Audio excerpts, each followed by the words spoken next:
You want to just run back to your slides and then just... I want my 4 minutes at the end. Or 2 minutes. Okay. Now just go back to where you were. Wait, so you don't want me to say everything again? Okay. All right, so we were here. All right, so we were going to talk about the website editor experience. So you have staff people who work on your website, and they would like to be able to edit the content of transactional emails or know what transactional emails occurred from your website. And with Drupal, or at least with most Drupal sites, that's not particularly easy. It's certainly not easy out of the box. Specifically, out of the box, there's no HTML formatting of Drupal emails. There are limited features of emails out of Drupal, so it doesn't support attachments or images. The editor experience can be inconsistent. So if on your site, you're working with Drupal core, that's, you want to edit those account emails, that's under account settings or configuration account settings. You have no WYSIWYG editor, no HTML, and this is what the user interface looks like. You install Webform.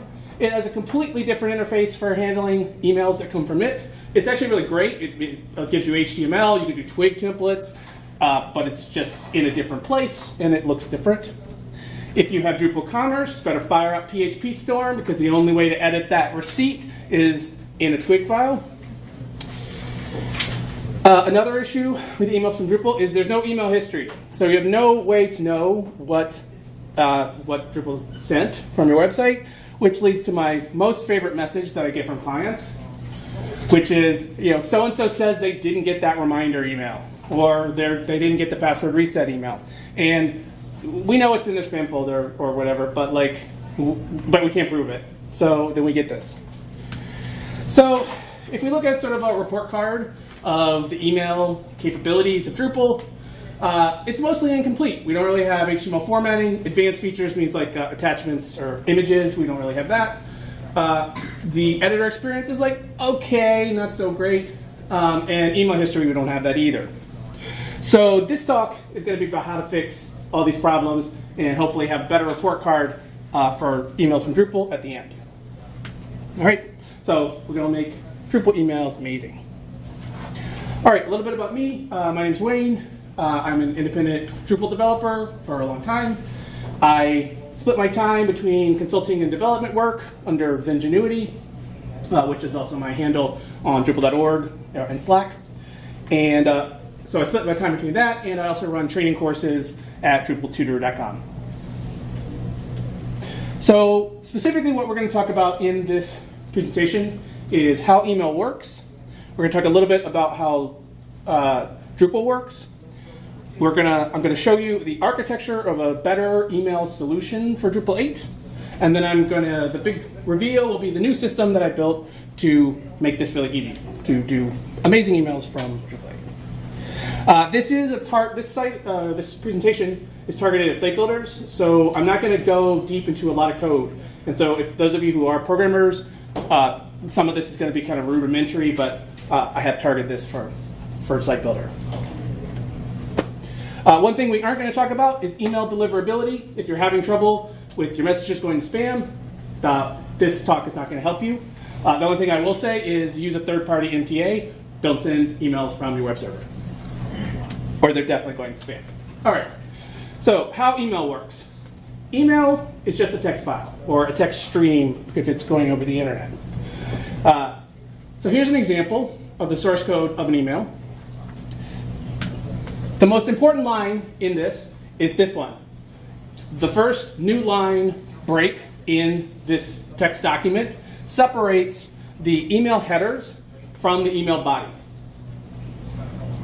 The email headers are metadata about the email, some of which you will see in your email client, like the subject or the recipient who it was addressed to.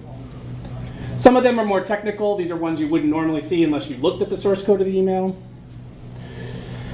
This is a really important one right here, and specifically for this talk. There is a header in your email that specifies what is the content type of the body of this email. So this is an example of a plain text email. So the content type says text/plain, and then the body, you can see, doesn't have any HTML tags in it. So, but that header is what tells your email client that it should not render this. They should render it as plain text. This is an example of an HTML email. It is structured basically the same, except the content type is text HTML, and then the body includes HTML formatting that, and this header will tell your email client this should be rendered as though it were like in a browser. If you have an email that includes both an HTML and a plain text version, then it gets a little bit more complicated. The content type is multi-part alternative, and there is this other like long string of characters that's the boundary line. That boundary line is how this text document is then later separated into pieces. So that boundary line at the beginning of that, there's another set of headers. So for like the plain text version at the beginning, and then the HTML section below. So then your email client can decide, do I want to show HTML? Maybe you said, I never want to see HTML, please show me the plain text version, in which case your email client could choose to just show the one. Attachments work pretty much the same way. They are multi-part mixed, but they have one of these boundary separators, and then headers that identify this as like an image. This is a paying image. It says, and it should be treated as an attachment.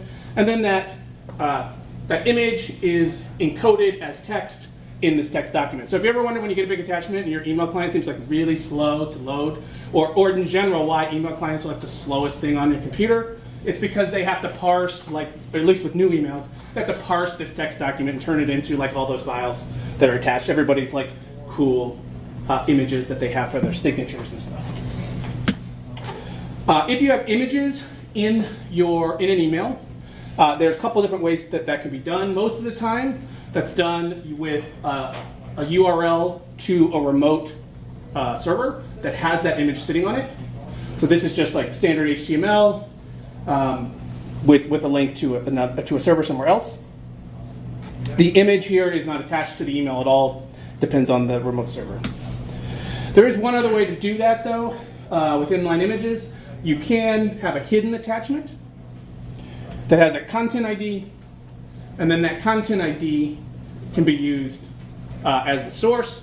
And if the image is like this, you won't see it typically as an attachment on the email, but it can be used in the email format, in the HTML. A few notes about HTML email.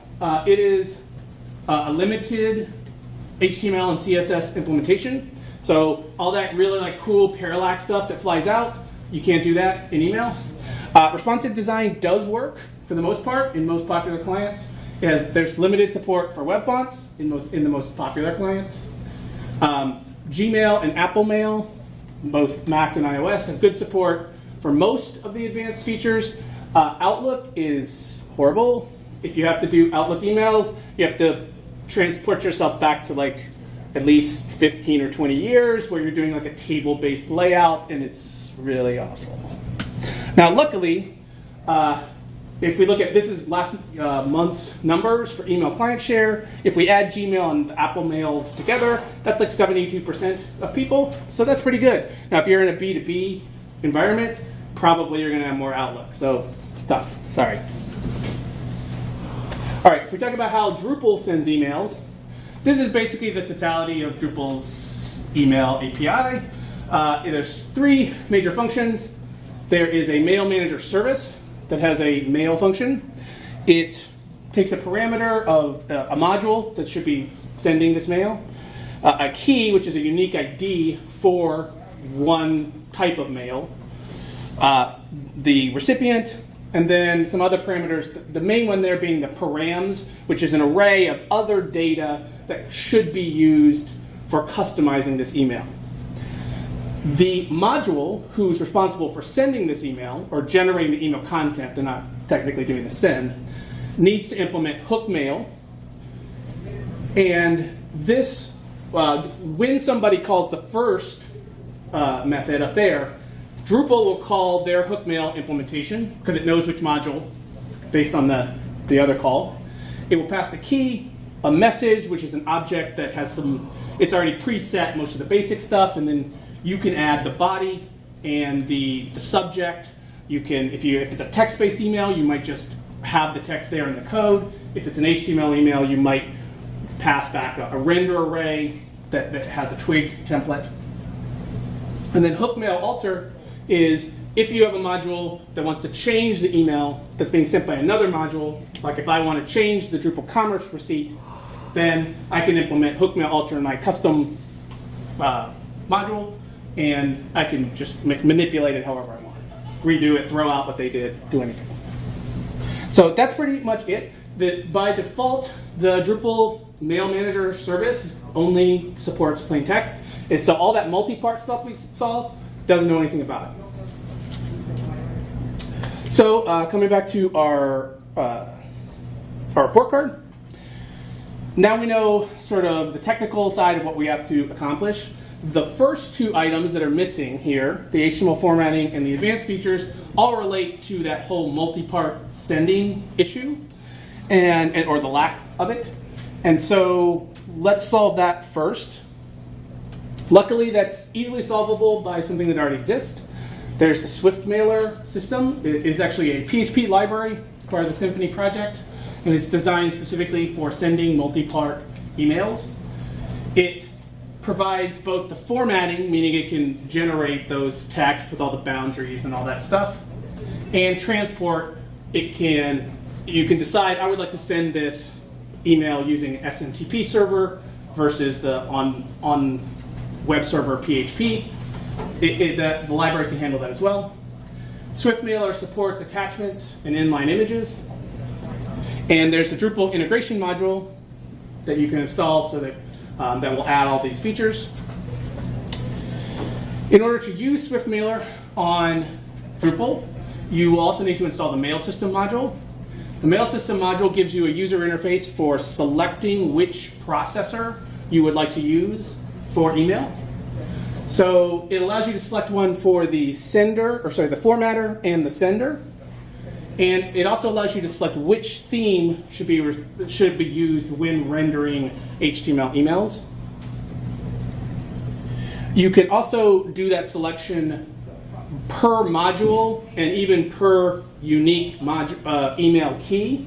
So you can go in here and say, I want the account emails, since they were originally in plain text, I just want to leave them in plain text, but the commerce order receipt should be sent with HTML, which means it needs Swift Mailer. So you could make the formatter, in that case, Swift Mailer, just for commerce, if you wanted. If you want to customize Swift Mailer, so actually, once you get to this point, you've got HTML email, but the HTML is very boring. All right, it's very simple, but it is HTML. So probably you're going to want to customize it to give it your brand colors. And possibly fonts. So there is a twig template that comes with Swift Mailer that you can override in a theme to customize sort of the wrapper around the HTML for your HTML emails. It's pretty simple. It just has sort of a single body variable that's like all the stuff that's supposed to go in the email. And you can see it has a very conservative design. It's using a table-based approach so that it'll be compatible with Outlook by default, which is another reason why you might want to customize this. It also has a very simple style sheet with it in the template that just sets the font, size, and family. So you will almost certainly want to customize that if you want to introduce your brand colors or other elements. That's also where you can do, if you want to do responsive design in the email, media queries can go in here. So if you have some kind of column system that you want to have collapse, you can do that by just replacing this style or adding to this style in your overridden version of Swift Mailer, HTML twig. That's also where you can do web fonts. So you can get this sort of font face definition. This is actually Google fonts. They work great, actually, at least in Apple Mail and Gmail. And so you can just put those in there. Obviously, be somewhat careful of that. If you put like 1 million of them in there, people have to download all these fonts in order to render the page. But with what we get with SwiftMailer, we can make pretty emails. All right, we can have nice formatting. We don't have to look at that giant text string for the reset password. We can just have a reset your password button that looks nice. We can have header, brand colors, logos, all that stuff's possible just at this point now that we've installed SwiftMailer mail system and customized the template, that one template file. So if we look back at our report card, we've made some progress. HTML formatting, definitely got it, looks great. The advanced features, so they are supported, but there's no user interface for them. So if you go into code, if you wanted to, like, let's say, add an attachment to an email, it's possible now that you've installed SwiftMailer, but there's no interface for you to do it. It can only be done in code. And that's more or less true for other images and things that you might want to embed as well. The editor experience is probably taking a step down, only because, or at least I put it that way, because we still have this, and now that we support HTML emails, we're going to have to type the HTML ourselves, and we have no CK editor or any of the sort of text formats or any of the things we would normally have if we were editing a node or something else on the Drupal site. So we now actually require people at this point to know HTML.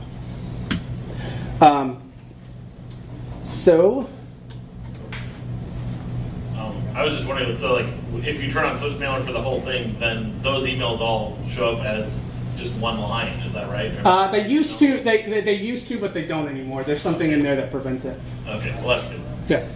All right. So let's move on to email history. So in order to do email history, we're going to have to, if we want to store what happened on the Drupal, what emails we sent, then we're going to have to store it in the Drupal database. So we need to know a little bit about how Drupal stores data. Stores data as entities. Entities are data records. They have different types. So there's content, users, taxonomy terms. There are entity bundles, which are subtypes. All right, so the difference between an article and a blog post, or sorry, a blog post and a page or something would be the bundle type of the entity. And the entity system also supports, oops, thing I missed. Oh, so if we're gonna store our email, then we're gonna need probably some kind of email. We're gonna need an entity type to store this log of emails we've sent. And the different bundles can represent our different email templates, because each bundle can have different configuration. And then the individual email history log will be entities. If we use the entity system, we'll also have access to tokens, which is great because we need a templating system, and tokens is great for that. Drupal already did that pretty well. So these are the components that we're going to need in order to create an amazing Drupal system. We're going to need templates. We're going to need some way to create them. We're going to need a way to store them, a way to trigger an email from there, and then these other things, the actual transport, we already talked about that we have a mail system and SwiftMailer for. So, okay, I'm just going to briefly say this because I'm going to be low on time. My initial solution to this was the message module. Has anyone in here used message module before? Okay, yeah. So message module is a generic framework for storing messages to users in your system. So I used that, and that basically took care of the entity parts. But it had some problems. First, you have to sort of hack into the Drupal mail system every time to override its normal functioning. Like if you send a password reset, you have to then generate a message entity and send it yourself. So you have to write code for every template. The template experience is not great. This is the form. It's not really labeled as like subject and body, even though that's what it is, because it's a generic framework for messages. It does not specifically for email.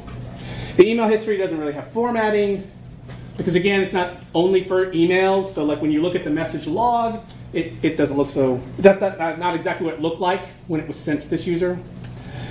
So it's better It does give us email history that's like, okay, the editor experience is like maybe a little daunting and confusing, but it does work. And I ran with this on DrupalTutor.com for at least a year. Since I was a Drupal guy, it wasn't a big deal about the template issue. But then I needed to build this for a client. And so I needed something that would be better, or simpler, particularly for them to use. So my new solution needs to be optimized for email, needs to eliminate the requirement for custom code.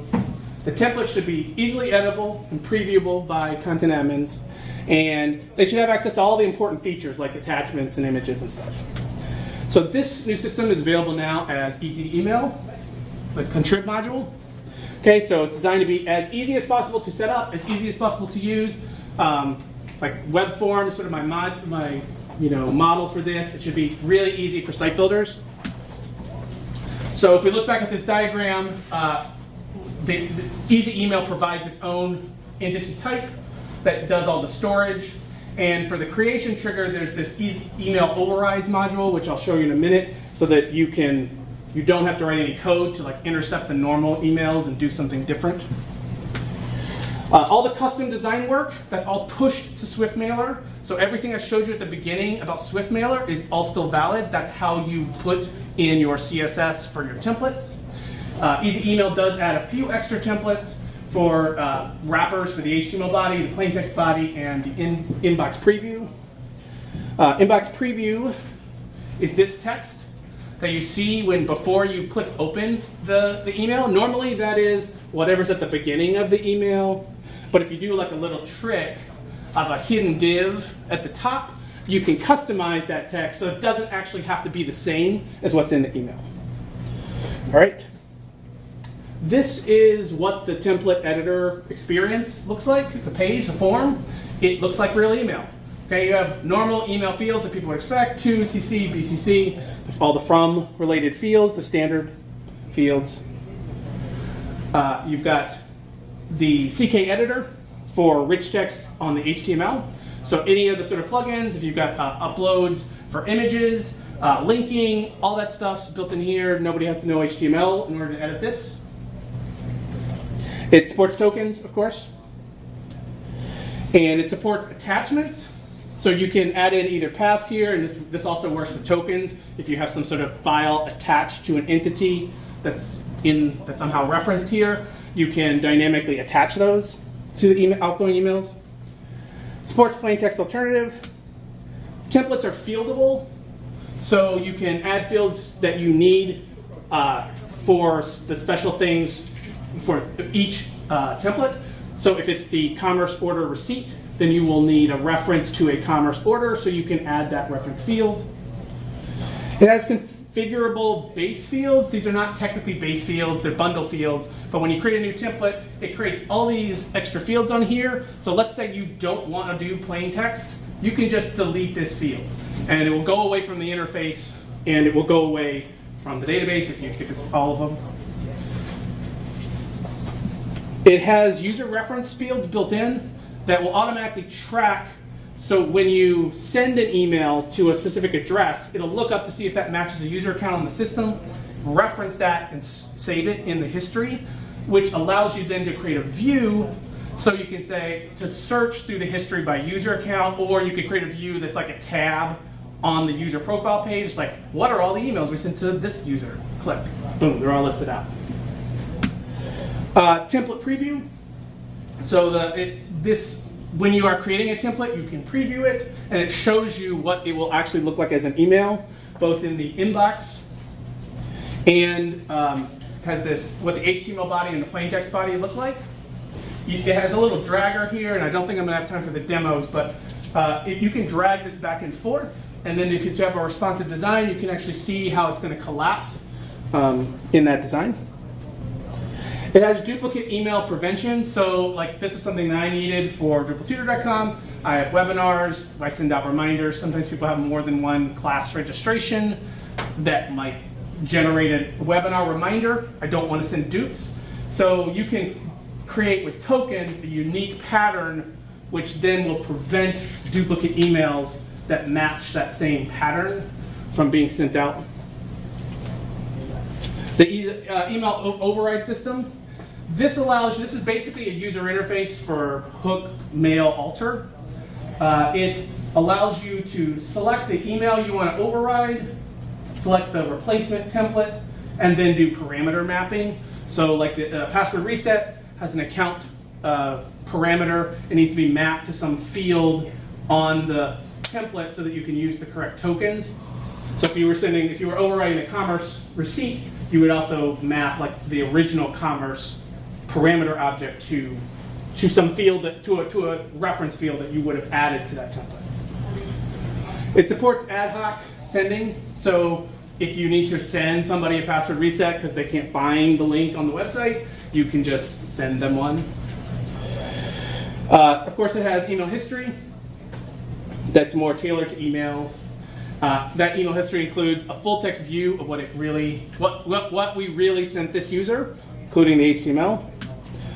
Since it uses the entity API, works with views, it uses has all of the entity hooks and things that you would expect. All the templates and overrides are exportable as configuration.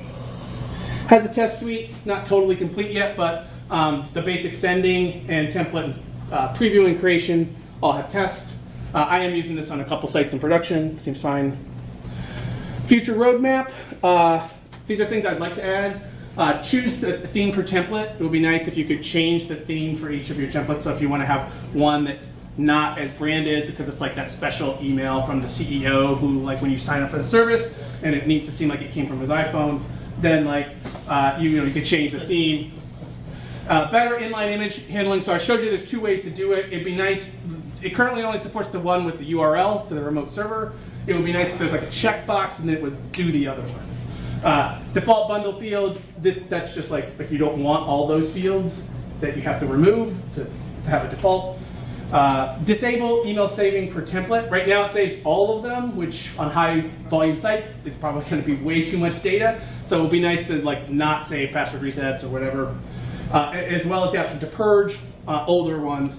Message module actually has that, so probably could just be ported over, and then Webform integration. So now our report card's looking a lot better. We got HTML formatting. We have advanced features like images and attachments, and they're easily accessible to the editors.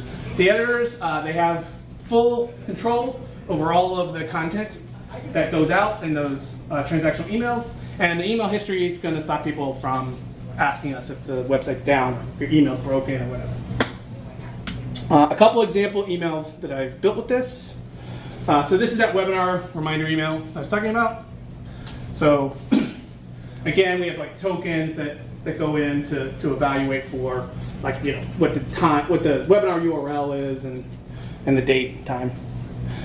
This is one that I built specifically for the talk, but it's based on one that the client that I was working with is using, which is they wanted to be able to add an upsell message or like an upcoming event message to the bottom of all the commerce receipts that were sent from their site. So this is an example of how that worked. They can basically just go in and edit the receipt template and do whatever they want down in this area. So they can upload images, they can type in whatever they want, links, etc. This is one we did, but we haven't fully implemented it yet. QR codes, because this is for an event registration site. QR codes that people can scan. This is done with a custom token. And I think that's all my time. I do have demos, but we're not going to have time for them. But yeah, so that's it. Easy email. If you're interested in it, I would love to have some other people contribute patches for any of those features or sponsor development. I am mercenary for hire. So yeah, so talk to me if you are interested in that system.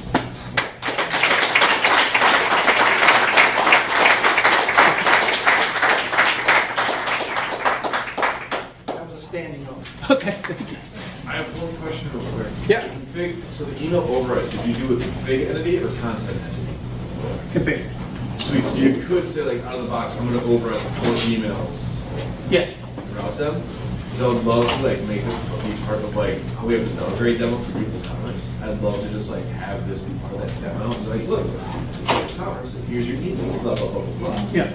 Yeah, This yeah. is slick. This is really cool. This is really good. How did you when you have like custom tokens, how do you deal with that on previews?